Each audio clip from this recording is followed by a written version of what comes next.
গত 23শে নভেম্বর থেকে বাংলাদেশ জাতীয়তাবাদী দলের চেয়ারপারসন, সাবেক 3বারের প্রধানমন্ত্রী দেশনেত্রী বেগম খালেদা জিয়া এবার কেয়ার হসপিটালে চিকিৎসাধীন আছেন এবং গত 27 তারিখ থেকেই উনি ক্রিটিক্যাল কেয়ার ইউনিটে চিকিৎসাধীন আছেন এবং ওনার চিকিৎসার বিষয়ে কয়েকদিন পূর্বে মেডিকেল বোর্ডের পক্ষ থেকে একটি মেডিকেল রিপোর্ট আপনাদের মাধ্যমে জনগণের যে আকাঙ্ক্ষা ওনার সম্পর্কে জানার, সেজন্যই ওটি আমাদের মেডিকেল বোর্ডের পক্ষ থেকে ডাক্তার শাহাবুদ্দিন তালুকদার সাহেব সেটি উপস্থাপন করেছিলেন। কাজেই সেই মেডিকেল বোর্ডে মোটামুটি এথিক্যালি যেটুকু একজন রুগীর চিকিৎসার ব্যাপারে ডিসক্লোজ করা যায় সেই অনুযায়ী ওনারা কথা বলেছেন এবং আজকেও আমি আপনাদের মাধ্যমে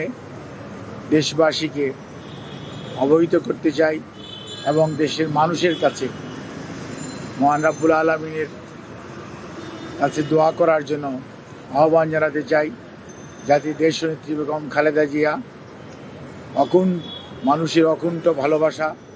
শ্রদ্ধা এবং দোয়ায় আল্লাহ রাব্বুল আলামিনের অশেষ রহমতে আবারও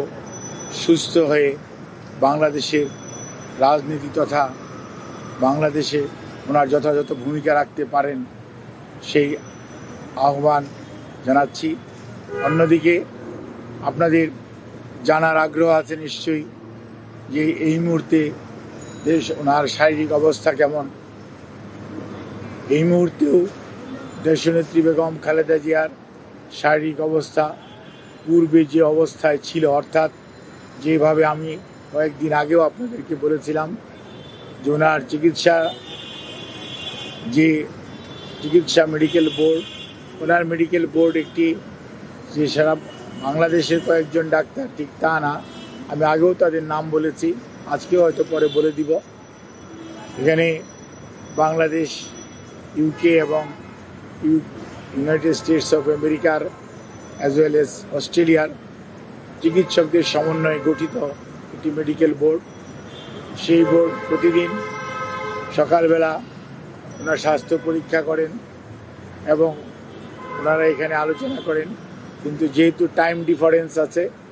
সেই জন্যই প্রতিদিন আবার সন্ধ্যার পরে বিদেশিদের সাথেও আমাদের যৌথ এমডিটি মানে মেডিকেল মাল্টিডিসিপ্লিনারি যে মেডিকেল টিম, সেটার মিটিং হয় এবং তারই পরিপ্রেক্ষিতে ওনার চিকিৎসা এখানে পরিচালিত হচ্ছে এবং উনি আলহামদুলিল্লাহ এখন পর্যন্ত চিকিৎসকদের পরামর্শ মোতাবেক যে চিকিৎসা ওনাকে দেওয়া হচ্ছে সেই চিকিৎসা উনি ঠিকমতো গ্রহণ করতে পারছেন এবং ওনার শারীরিক অবস্থা গত কয়েকদিন পূর্বেও যে অবস্থায় ছিল আলহামদুলিল্লাহ উনি সেটি মেনটেন করে যাচ্ছেন। সেজন্যই চিকিৎসক সহ ওনার সাথে সম্পৃক্ত সবাই, আমরা যারা এই হসপিটালের চিকিৎসকরা সহ সবাই অত্যন্ত আশাবাদী যে ইনশাআল্লাহ দেশনেত্রী বেগম খালেদা জিয়া ধীরে ধীরে সুস্থ হয়ে যাবেন। তারপরেও মনে রাখতে হবে ওনার যে অসুস্থতা এবং ওনার যে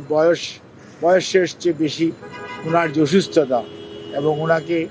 পরিকল্পিতভাবে যেরকম অসুস্থ অবস্থার মধ্যে বিগত সময়ে ঠেলে দেওয়া হয়েছে, চিকিৎসা যথাযথভাবে দেওয়া যায়নি অথবা দিতে দেওয়া হয়নি, সেই কারণেই ওনার শারীরিক জটিলতা মারাত্মক রকম বেড়ে গিয়েছিল। সেই জন্যই এবার উনি বেশ কঠিন সময় পার করছেন। কাজেই এই বিষয়ে আমি শুধু আপনাদেরকে এইটুকু অবহিত করতে চাই, দলের ভারপ্রাপ্ত চেয়ারম্যান জনাব তারেক রহমান, ওনার সহধর্মিণী ডাক্তার জুবাইদা রহমান সবসময়ই ওনার চিকিৎসার ব্যাপারে সার্বক্ষণিকভাবে তদারকি করছেন এবং ওনার পরিবারের সদস্যদের মধ্যে মরহুম আরাফাত রহমান কোকুর সহধর্মিণী সৈয়দা শামিলা রহমান, ওনার ছোট ভাই শাহিম ইস্কান্দার সহ ওনার বড় বোন, ওনারা সবাই পরিবারের সদস্যরা সার্বক্ষণিকভাবে ওনার চিকিৎসার ব্যাপারে খোঁজ নিচ্ছেন এবং ওনার পাশে তো আর থাকা যাচ্ছে না, যেহেতু উনি ক্রিটিক্যাল কেয়ার ইউনিটে আছে, কাজে ওনারা হসপিটালে অথবা হসপিটালের বাইরে অবস্থান করে ওনার চিকিৎসার ব্যাপারে সব সময় খোঁজ নিচ্ছেন। আর দলের মহাসচিব সহ স্থায়ী কমিটির সকল সদস্যরা এবং বাংলাদেশ জাতীয়তাবাদী দলের অগণিত নেতাকর্মী সহ দেশের সকল রাজনৈতিক দল, সর্বোপরি প্রধান উপদেষ্টা সহ অন্তর্বর্তীকালীন সরকারের উপদেষ্টা মণ্ডলী এবং সেই সাথে এই সরকারের বিভিন্ন পর্যায়ের সহযোগিতা আমরা অত্যন্ত শ্রদ্ধার সঙ্গে কৃতজ্ঞতার সঙ্গে স্মরণ করি এবং তারা সার্বক্ষণিকভাবে আমাদের সহযোগিতা দিয়ে যাচ্ছেন। এবং সর্বোপরি এই হসপিটালে কর্মরত চিকিৎসক, নার্স এবং বিভিন্ন পর্যায়ের কর্মকর্তারা তাদের সহযোগিতা অব্যাহত রেখেছেন। অন্যদিকে